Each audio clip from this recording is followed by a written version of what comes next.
शुभ दुपार सर्वांना. तर बघा, व्हिडिओ काढायला मोबाईल हातात घेतला की लगे लाडू पळतच येतो आणि म्हणतो, आजी मला पण व्हिडिओ मध्ये घे आणि काय काय केलंय ते मला बघायचं आहे.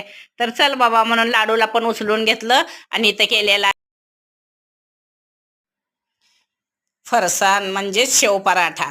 इथे मी फरसाण घेतलेला आहे मिक्सरच्या भांड्यामध्ये. त्यामध्ये लाल तिखट, काळं तिखट, मीठ घालून असं त्याचं मिक्सरमध्ये बारीक अशी पावडर करून घेतलेली आहे बघा. म्हणजे कसं जास्त मोठी शेव असली की मग पराठा आपला फुटायला बघतो. मग मिक्सरमधनं मी त्याची अशी पावडर करून घेतली बघा.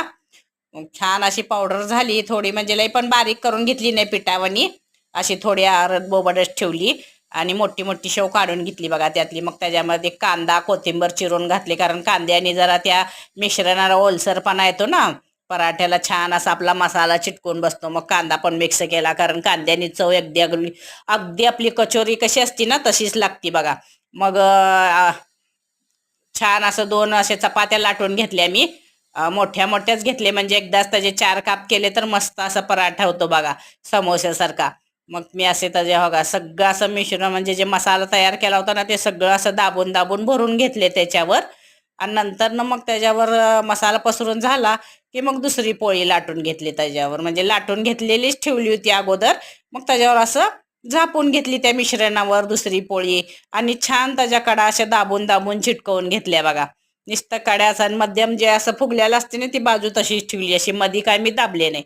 म्हणजे कसं तसं असं मस्त कचोरीचा फेवर येतो बघा असं त्या पराठ्याला.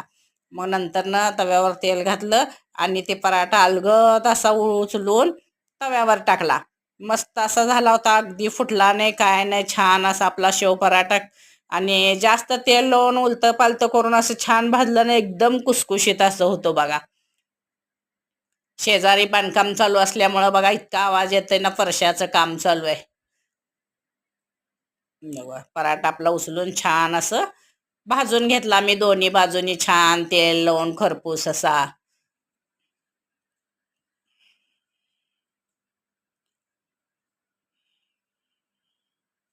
असा बघा पराठा पावसाळ्यामध्ये खायला खूप छान लागतो. भाजी चपाती खाण्याचा कंटाळा आला ना, मग असा शेव पराठा, बटाट्याचा पराठा, असे वेगवेगळे पराठे करायचे, छान करपूस भाजायचे आणि खायचं.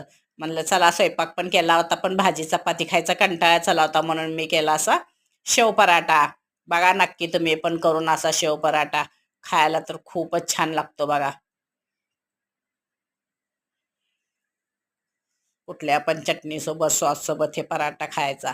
तर असा